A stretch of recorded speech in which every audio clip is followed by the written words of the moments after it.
ওয়ালাইকুম রহমতুল্লাহ। সুপ্রিয় নবম দশম শ্রেণীর শিক্ষার্থীরা, আজকের ক্লাসে কথা বলবো একটি উইদাউট ক্লুজ নিয়ে।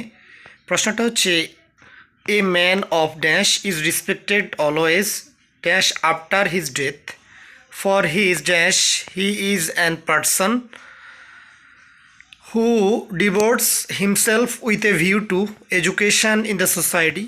He always dash people how to dash between right and wrong dash fact he is the authentic person dash in the world should dash.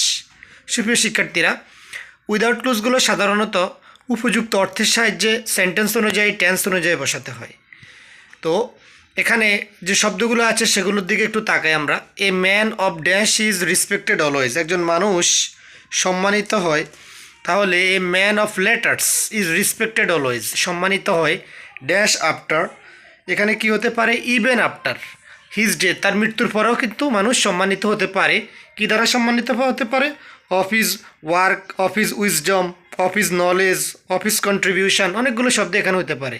তার প্রজ্ঞা দ্বারা, তার জ্ঞান দ্বারা, তার অবদান দ্বারা। হি ইজ অ্যান, তিনি অবশ্যই এডুকেটেড পার্সন, তিনি অবশ্যই শিক্ষিত মানুষ হতে পারেন। এডুকেটেড পার্সন অথবা আনলাইটেড পার্সন হতে পারেন। এডুকেটেড পার্সন অথবা আনলাইটেড পার্সন হতে পারেন। হু ডিভোটস যিনি নিবেদিত প্রাণ, হিমসেলফ নিজেকে নিবেদিত করেন, উইথ এ ভিউ টু কিসের দ্বারা নিবেদিত করেন? অবশ্যই তিনি তার স্প্রিডিং ছড়িয়ে দেন এডুকেশান ইন দ্য সোসাইটি, তিনি তার শিক্ষার আলোটা সমাজে ছড়িয়ে দেন। হি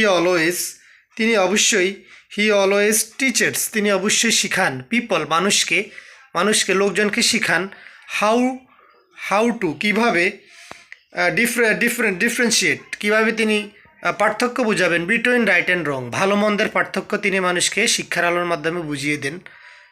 এছাড়া ইন ফ্যাক্ট প্রকৃতপক্ষে he is the authentic person, তিনি হচ্ছেন খাঁটি মানুষ। দ্যাট ওয়ার্ল্ড শুড তিনি পৃথিবীতে ছড়িয়ে দেন, তিনি পৃথিবীতে ছড়িয়ে দেন রেসপেক্ট, সম্মান ছড়িয়ে দেন।